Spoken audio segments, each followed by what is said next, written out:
I'm going to talk about different notions of God today. And basically I'm going to talk about the idea of like the Father God, the Christian God and the Jewish God. They are slightly different but somewhat similar. Then like how that it got influenced by Greek philosophy. And then I'm going to talk a little bit more about Mother God based on what we call process thought. And then I'll also address original consciousness. So God is sort of, to be honest, a somewhat divisive figure these days. It seems like if you're religious, then you feel like that you have some responsibility to try to get everybody to believe the way that you believe. So I think we've gotten to a point where that alienates people more than anything else. When I was young, it was inconceivable to me that essentially the world wouldn't believe in Christianity, which really just shows that I was very sheltered, because actually already most of the world didn't believe in Christianity anyway. But I mean, already lots of the people around me in England had rejected a lot of the basic tenets of Christianity, because if you think about it, England had been through 2 world wars in the last century. So there was a lot of real questioning about their religion. But I didn't know that. I was just brought up, on a farm in a small village, so outside a small village. So I thought that everybody thought like I did. And when I came to America, I think the same thing, actually, maybe even more so. People in America really did believe in God very strongly. The church-going population in America was huge, actually, compared to England at that time. So what are we talking about when we're talking about God? So we're talking about how people think at a certain time. We're talking about usually how somebody taught people to think. So let's just have a look at, the Jewish concept of God is really the lawgiver, but also the origin of them being the chosen race. Okay, so their divinity chose Abraham to be the father of the Jewish people, and so the Jewish people, the religious Jewish peoples, they strongly see themselves as the chosen people, which doesn't really mean that they want to convert everybody, by the way, but it does mean certain things. Then the Christian God, if you look at the Bible, the Christian God sort of cares about people, loves people, right? This is Jesus speaking when you look at Jesus' life. So Jesus is supposed to be teaching us about the Christian God. And the Christian God is still very concerned with our actions. So the Christian God still accepts the 10 Commandments, for instance. A Christian would do that. But now the concept of God sort of changes over time with the various theologians in the Christian church.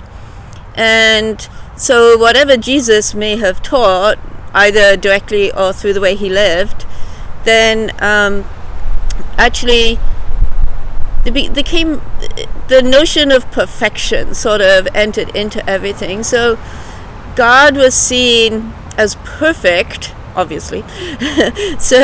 But unfortunately, this seemed to mean that God didn't get involved in human affairs. Okay, so God is seen as, he's called the unmoved mover, and God is definitely male. So this means that God essentially feels nothing other than good for humanity. So in terms of love, a loving God is always giving, loving, reaching out, and so on, but does not feel. is not affected by what humans do, essentially.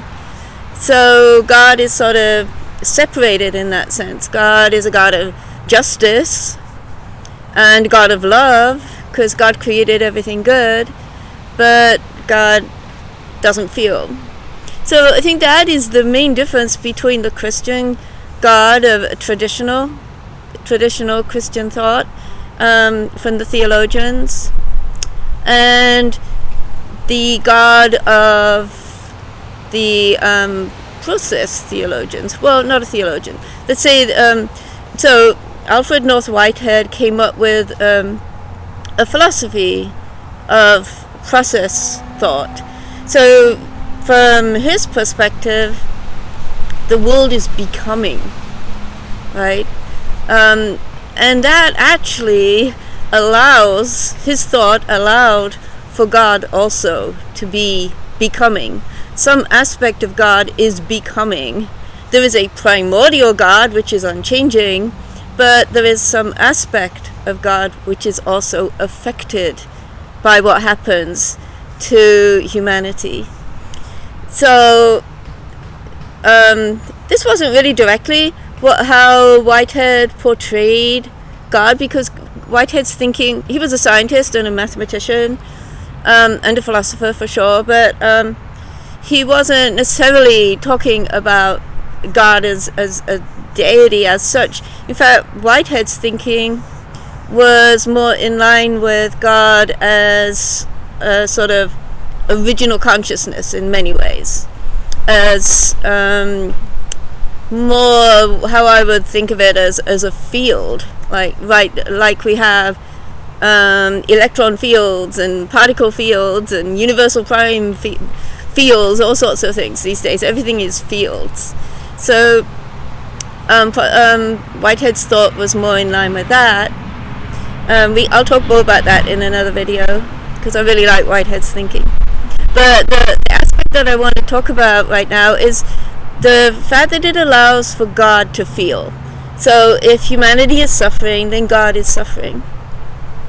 It also means that God didn't completely determine everything. It gives humanity an absolutely co-creative role. So humanity, the beings within the created universe, make choices in Whitehead's thinking, and these affect the deity. These affect, I'll call it God, even though I don't know how much Whitehead would have identified his thinking with God. But anyway, so God can be sort of expanded in a way through this whole idea of process thought. But to me, it also allows the expression of the motherly side of God. So I talked about that before when I talked about the missing gospel of the mother. That really explains that God is not sitting up there on a cloud watching dispassionately, but God is actively involved and actively affected by our choices and wants good for us. So okay, so it sort of legitimates process theology, sort of legitimates the idea of the mother God. So let me just show you this book, Process Theology, an Introductory Exposition, and this is John B. Cobb and David Ray Griffin. Okay, this is not Whitehead's writing, but it's somewhat based on Whitehead's thinking. But many people today really react to the idea of God because basically our thinking was sort of stifled by the church. But that would not necessarily be something that was actually done by a deity. So today, though, of course, we're more open to other cultures and other traditions, to Buddhism and so on. So Buddhism says that actually the whole world is created within the consciousness of God. Or actually they don't really refer to God, but they are more along the lines of a universal consciousness, some sort of distributed consciousness that underlies everything. And that allows for, of course, God the Father, God the Mother, but it doesn't necessarily say that they have a personality as such. It doesn't interpret them as personages.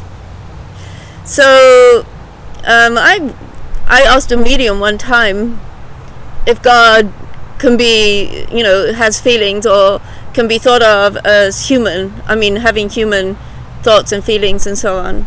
And the answer I got back was that God has all of those things, of course, because you see them in the created world. They must have come from somewhere, so then that is part of original consciousness, but that's not the core of God's being.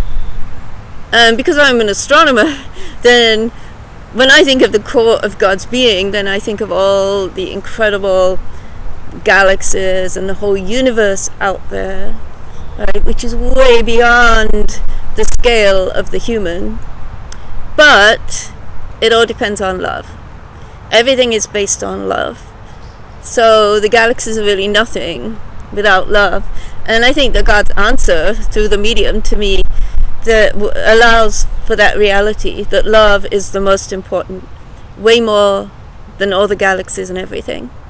It's just that we have to look at the nature of that love. So to me, the love of a God that is involved is much greater than the love of a perfect God sitting up there on a cloud. But I think usually the God that shows up is the one that we're ready for, the one that we need. So, many people need a Father God to tell them what's right and wrong, and to sort of help us through things. Many people need a Mother God to hold our hand when we're suffering and going through things. But I think as humanity is growing up and we're starting to understand the core of the God or the original consciousness that is expressed